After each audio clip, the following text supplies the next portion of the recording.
There are two countries in Africa that share the same river, the same land, the same history. One is called North Sudan and one is called South Sudan.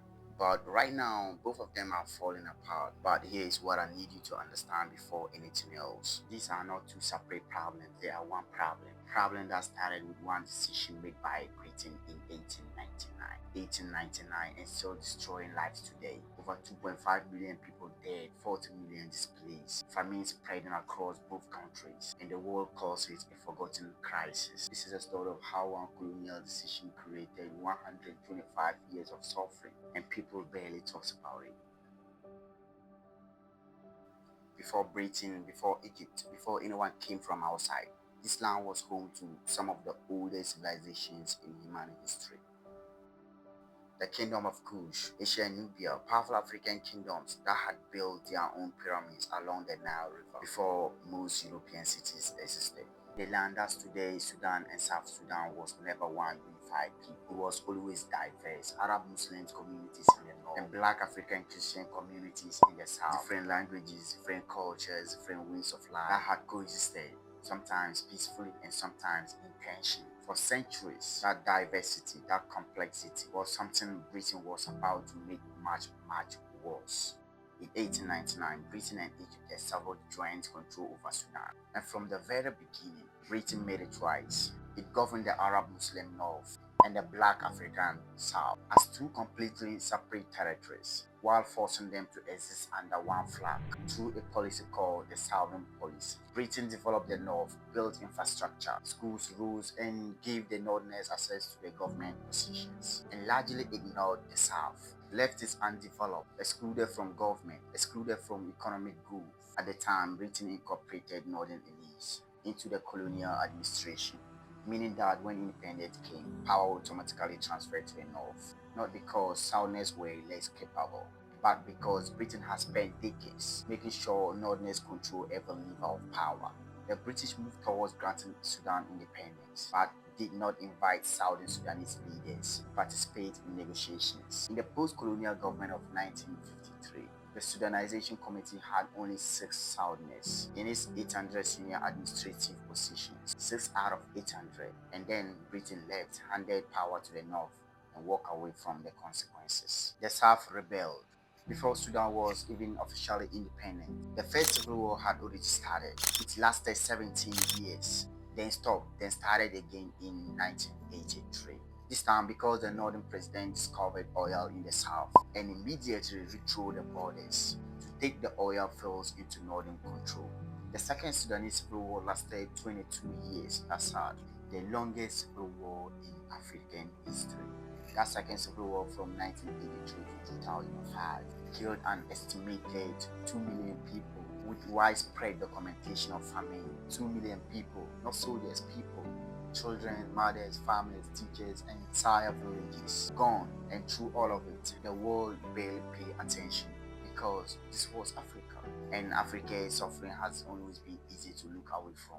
In 2005, after 22 years of war, a peace deal was finally signed, and it contained one extraordinary provision. The South will get a vote on whether to stay in Sudan or become its own country. And when the vote finally took place in January 2011, the result was overwhelming. 98.8% of South Sudanese voted to secede. On July 9, 2011, people danced in the streets of Juba. Children waved new flags. The world celebrated. After 50 years of war, after 2.5 million dead, they finally became free. And what about their new land? It was oil. Enough oil, people said, to rebuild everything. Enough oil to give 12 million people the future they had been denied for half a century. It lasted 2 years. 75% of the old Sudan's oil now belongs to the new country, and the money started flowing. 23 billion in oil money, 27 billion in foreign aid on top of that, $50 billion in total for a country of only 12 million people. Think about what that means. That's enough money to build a hospital in every city, a school in every village, roads connecting every corner of the country, enough to give every South Sudanese person a real future. So where did it go? Where did the money go? Here's what actually happened. The men running the government took it, not some of it, almost all of it.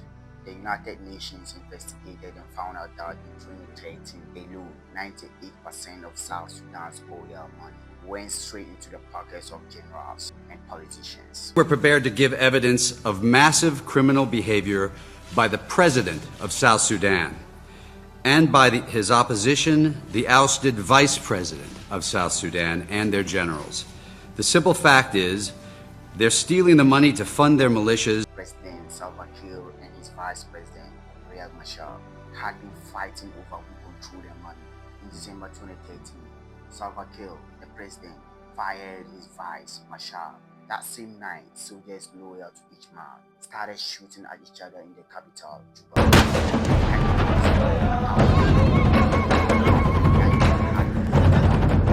South Sudan had been independent for just 2 years, and the oil money, the money that was supposed to finally give these people a future, were now being used to buy weapons, killing them.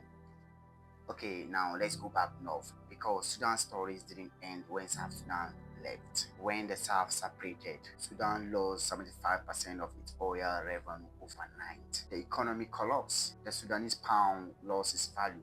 Prices of basic food skyrocketed. The government cut subsidies to comply with IMF conditions, making life even harder for ordinary Sudanese people who had already suffered for decades. Public anger kept building until 2019, when millions of Sudanese took to the streets and forced the 30-year dictator Umar al-Bashir out of power. The world celebrated again. Sudan was going to have a democracy. 2 years later, the generals who were supposed to hand power to civilians staged a coup instead. And in April 2023, two of those generals who had run the coup together turned on each other. What's going on? Both wanting control of what was left of Sudan's gold and resources. The war that followed has killed tens of thousands and displaced 40 million people.